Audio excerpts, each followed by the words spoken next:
everybody, welcome back to Everyday Whiskey. I'm Mike. And I'm Dan, and this week it is Redwood Empire Week Part 2, technically. So, we have acquired all three of their high-end, limited-released, super sought-after whiskeys. When I say whiskey, because we have a single barrel bourbon, their Rocket Top bourbon, a Rocket Top rye, and their Grizzly Beast bourbon. Yeah. So we're going to see how these stack up compared to their core lineup and what we actually think. We already have our opinion on their core lineup. We're big fans.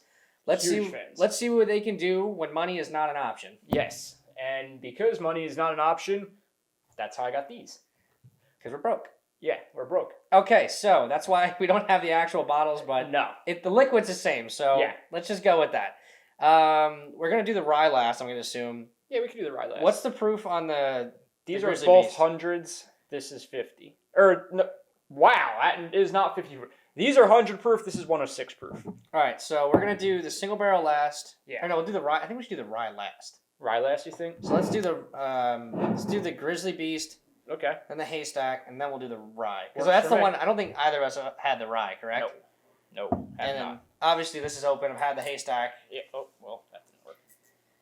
Oh, there we go. Okay. So, as you can tell, these are not your standard bottle. No. And that is because the company I work for... This is what they come like? Yeah, no. Maybe. I don't know. The company that I work for, we are the sole distributor of Redwood in the state of Jersey, and I work close with the spirits manager, and he actually had 2 sample bottles uncracked of each and graciously gifted them my way. They know what we do, so this is kind of a fun episode, and... If we had paid for each of these bottles, this would legitimately be a $300 episode. Oh, yeah. Yeah, these are not cheap. I don't even know what these go for on the secondary or shelf. The Grizzly Beast it will go for like $130. Rocket Top, $130. I think the Haystack's going to go for like $145. So we're actually looking like almost $400 for the episode. I could be wrong with this pricing. I don't carry any of these products, or do I? But I think we might have gotten a case, if that, for the entire state of New Jersey. Yeah. Of the Grizzly. I don't know how much, if any, Rocket Top we received. And the Haystack I don't think we ever. So the Haystack is 300 cases for the entire country. Yeah, I don't even know if we even got that. One case. One case. It's also on allocation. That's what I thought. I asked. I kind of wanted to buy. I wanted to see how much it cost. Yeah, most of these are very exclusive. Kind of like the Willet and Wolves that we did. A while back too. Very, very hard to get. 6 bottles for the state, and we got one of them. So something like that. Yeah. No, there's 6 cases. 6 cases. 6 cases for the state. But yeah, so these are all of their high-end, limited release stuff, and we want to see, is this worth the money? Yeah, truly. We have an opinion on the Haystack, but I do want to see how the Haystack stacks up against the rest. So, cheers. Cheers. Let's see what we got. So this is a not everyday whiskey episode. No, this is not your sorry guys. But if you see these out and they fall into a price range you're comfortable spending, then this is like a once in a lifetime episode for us because we didn't have to buy these. So much wood. Like, it is very oaky. So it hits hard for 100 proof. Oh. But the flavors back it up. The flavors are very unique. Whoa. But it's not, it's like a mid-palate kick. I don't, it's awkward. Up front, it's a little sweet. Oh, wow, now it's fun. Yeah, see what I mean? It's like maple syrup on the back end. This is some interesting... What is going on here? Because it's like normally with bourbons, it's either you get the spiciness up front or you get the spiciness back palate. Yeah. This is like mid-palate, right in the middle of it, and it gets sweet, kind of sweet, super hot, and then sweet again. Yeah. It's very odd. I'm going to try and aerate this a little bit more. We did just crack So this is called the over swishers. Yeah. Try to get this going. And believe it or not, some bourbons do benefit from aeration, just like red wine. So some of these bourbons, especially your higher proof stuff, pour a glass and let it sit for like 5-10 minutes before you go. I dig it. I like this. It's got a good palate on it. It tastes it does taste 5 years old. Mm-hmm. So like this might be a case of like the reason it's so expensive is because we don't make a lot of it, not because like this to me drinks like a $75 bottle. Yeah. Realistically. Just off this, like, the 2 sips. I would like to go into this more, but for the time constraint we have with this, this is what we're getting from this right now. This is what I'm getting. It's such a unique palate. It's a unique palette. I'm saying like it's a unique palette. But I don't know if I could justify. No, yeah, I know. Like we'll call it 120. It's got a bucks. lot of tannins. There's a lot of tannins. It's very oily. It's dry. It's a heavy hitting bourbon though. Holy hell, for 50%. I do like this. I do like this a lot though. It is good. So, this would go great with a cigar. So purely on, I think we'll do our scores purely on taste here. Because no matter what here, you're spending over 120. So purely on taste. Yeah. I mean, I'm gonna finish this and I'll give my score unless you have a score in mind. I'm pretty comfortable with what I'm gonna give it. Okay, you go first then. I kind of want to go with about a 6.5 on this one. So a good bottle. 6.9, 6.7. So I'm gonna go 6. I'm gonna go 6.9. So we're gonna go with 6.7 total. A little bit of water would not hurt this. No, not at all. So, actually, the water might open this up a bit. For me, it's a little acidic too. Yeah. Not my. Actually, honestly, out of the core, I truly think I like. The pipe dream is still really good. The pipe dream is phenomenal. Here, I'll try a little bit more. I love it. So we've gotten multiple comments in the background of like, what water are you using? It's not like we use anything. It's not like I purposely went out and buy a special water for this. Those are literally just from like my store, and when we get certain samplers in, they leave bottles of water to do whiskey samplings with. So I just take them home. So the water turns that heat into more of a black peppery note, and then a lot of oak comes out. A lot of wood characters. Yeah, it's like fresh cracked pepper. It's good. I still gonna stick with my score. Yeah, I am too. It's not changing it. I don't think it's that much of it. It just what it does is it dumbs down that mid palate heat. Yeah. Me. It definitely does that. Okay. All right. Next, we've Haystack. got the Haystack Needle, which is the most allocated bottle that Redwood Empire, and it is personally signed by the master distiller himself to Dan and us. Thank you. Yep. Super cool meeting. Yeah, we actually had the. Well, yeah, we both Jeff, did, right? It was Jeff Duckhorn. Yeah. So I met. There was two people out that day. I was like, wait a second. So we personally met Jeff Duckhorn. Yeah. Who's head of sales for Redwood Empire, and he's one of the master distiller. And the master distiller. So like, Mike and I we were at separate events that day and talked to them separately, and we like truly one of the best whiskey conversations I've ever had in my life. This one has a totally different nose. This is very oaty to me. Yeah, it's like oats and caramel. I love this nose. Yeah, it's like a dark candied nose. I like that.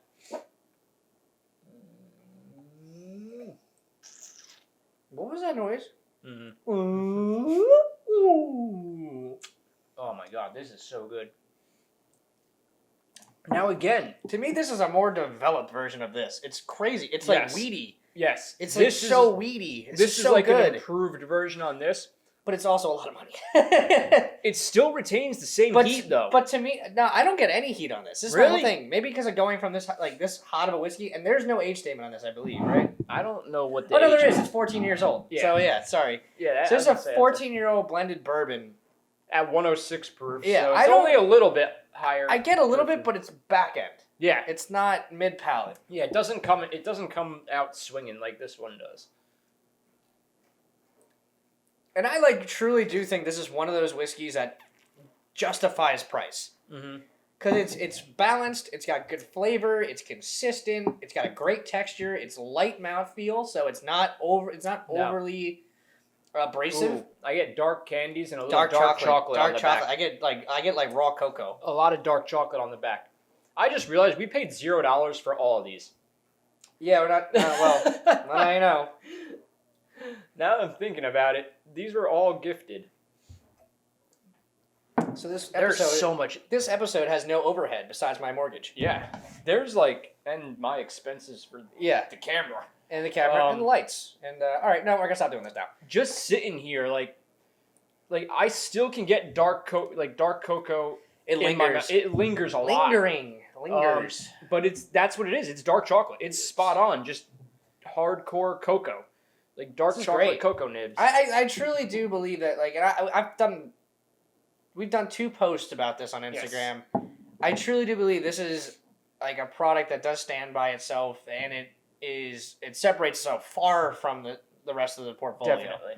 It does. It's just stupid hard to get. Like if you find it, I'd kudos say to buy you. it. I'd say buy it. I would if you've got the money to spend on it and you find it, just pay whatever's on the shelf as long as it's not absurd. Yeah, I wouldn't go any higher than like 200 maybe. Yeah, this I would cut off at about 200. you but should be paying $150 for this yeah, comfortably. two or less, grab it. Don't even second guess it. Just grab it. It's good. I really do love this, and it's got a nice spice too up front. Yeah. It still lets you know you're drinking bourbon. Ooh, a little black tea now too. Ooh, drinking tea leaves now. Oh man, this is fun. It's a fun whiskey. I say that a lot, but this is just it's not a really good description, but it's just fun. Yeah. It's how many times I said fun through the counter? A lot. It's fun to drink. It's with your fucking Swedish fish thing. Swedish fish. All right, I got my score picked out for this one. I'm going high. Are you? I'm going high because this is one of my favorites. All right, so this is gonna really So to me, balance this out. is like an 8.4. All right, I was gonna say about an 8. So 8.2. yeah, 8.2. That's pretty high for us. Though. We really haven't gotten anything over 9. we don't. We just did a 9 though, didn't we? I don't remember if we did one. Yeah, I know there's some up there. Now this one, neither of us have had at all. This is the Rocket Tip.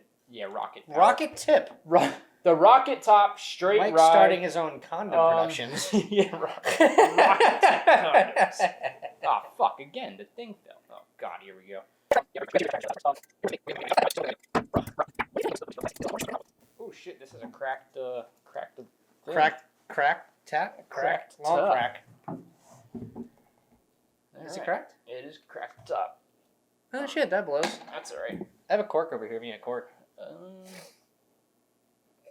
So yeah, this is the Rocket Top Rye. I don't really know why I keep showing you guys the bottles because they're sample bottles. It's pretty pointless. It's kinda just 'cause habitual. they're like I don't know. Sample bottles are cool for anybody who's not in the industry. Yeah. They're kind of fun to see just because this is like your favorite high end rye if you're a Redwood Empire person. It's just habitual This is for what me to gets- do that. This is what gets handed out to your vendors before you even walk in. Yeah. So they send you this stuff like, hey, you want this? And you're like, yes, and then you get it. I'm gonna go a little bigger on this just because I definitely want to dissect this as I haven't had this. And let's get the water out just in case. just in case. All right, Okay. I'm gonna do that just first because that seemed to like kind of help. Yeah. It's like putting it through a centrifuge. So a very interesting nose. Well, the nose is very Candied. similar. Oh my god! Hey, The nose is very similar to the Emerald Giant, it is. but it's got ethanol. Yeah. It's like the Emerald Giant nose if it had ethanol.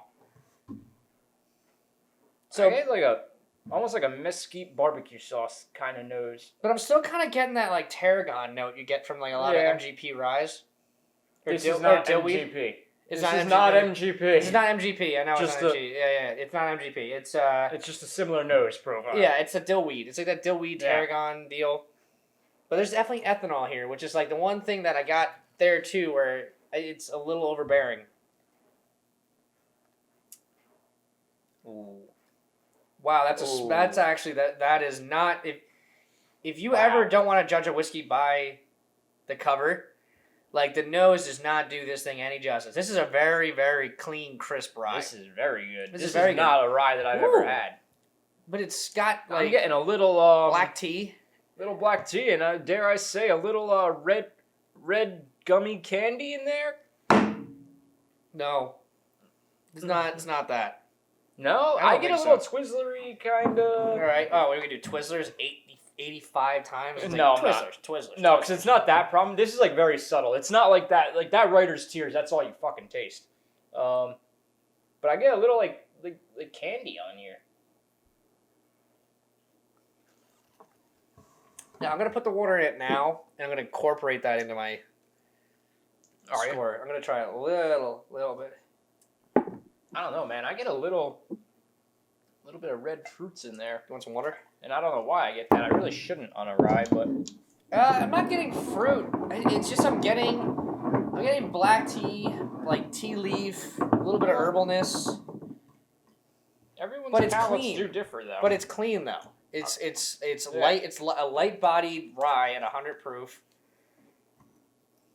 It's still got a little bit of that spice, so you do know you're drinking a rye. The spice is delicate, though. Out of all the ryes we've had... Yeah, it's not very abrasive. Ooh, No. The water does help that a lot, actually. It does get sweeter with the water for me. It's not, like... It's not... I don't know what fruit you would call this, though. That's why I just said, like, kind of like a red fruit. Like, I don't know what you want to call it. It's not cherry. Really? You don't get a little cherry Maybe in there? like a little maraschino? I wouldn't go maraschino. I go normal cherries. Like I don't know what would like you a call black it? cherry? Yeah, Like I would, black cherry? I would say black cherry might be more Yeah, accurate. black cherry. I could see that. It's very good. This is very unusual for a rye. Yeah, I just don't know how I want to score this though. Just because it's like I really do enjoy this. It's very good. Yeah. But it's not. It's also at the same time not flooring me. I'm getting very similar vibes to like the Willet Wolves rye and stuff like that. Where it's just like, is this? I'm comparing it in my head to my favorite ryes I've ever had. Okay. And it doesn't meet that. It doesn't meet like E.H. Taylor rye or Willet Family Estate 4-year or the Jefferson's Oceans rye or the you're right. You know, I got on the list. And obviously those are very different styles of rye, but then again, it's like that's what this is competing against at this price point.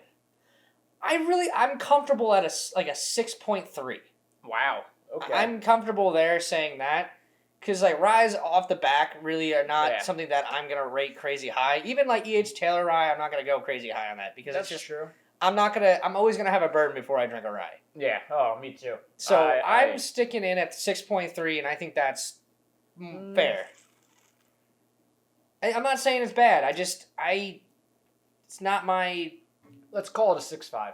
Yeah. So what are you going 6.7?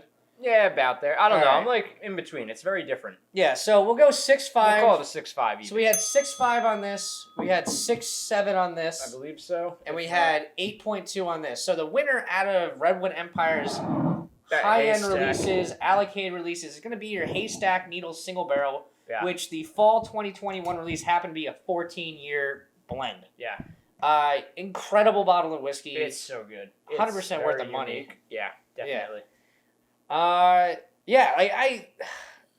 did kind of know where this was going to go. I'm not because you've had this. You've had the Grizzly. And I didn't like I to be honest, I wasn't the biggest fan of it then. Yeah. I liked it more now. Mm-hmm. The second time around, this was truly good. I really did like the Rocket Top rye. I just compared to other ryes, it doesn't have a lot of traditional rye notes. Yeah, I don't. And I kind of expect that out of a rye, so it's a little bit of a letdown. And I don't even care about traditional rye notes. It's just like, to me, it's like, how am I going to rate this higher than something else that I enjoy more? Now, I want to put a disclaimer. These are sample bottles. The final product could be slightly different. Chances are it's not. They usually just take the samples from the product. However, I don't know when these samples were shipped. I don't know how long. These could have been from last year's release. This could have been different. The releases definitely probably vary. I will say that. But based on the information we have here right now, I will say Haystack Needle is a superior bottle of bourbon. Yeah, definitely. These very well could have been last year's release. I mean, the labels, you could tell, are like a little beat up. Like, they're a little older. So. Oh, and I keep saying blended bourbon for the Redwood. It's a single barrel, so it's not blended. It's a 14-year single barrel, so I apologize. I said it twice this episode. Okay. So, just as a disclaimer. If you want to put a little thing under here just says single barrel every time I say blended, go for it. I will. But you can wrap it up this week. I think that's it. Again, I said all my disclaimers. We gave our scores, and all in all, Redwood, phenomenal brand from the West Coast, just like many others that we've had. No, truly one of my probably one of my favorite distilleries out there. Their core lineup hits out of the park. And they got big things coming. We can't say anything, but they have really big things coming that I think will outshine this. Most definitely. So with that, thank you for watching. Please like, comment, subscribe. Drink safe and drive safe. I think. I don't know where I was going with that. You have a great night, everyone. Cheers. Bye.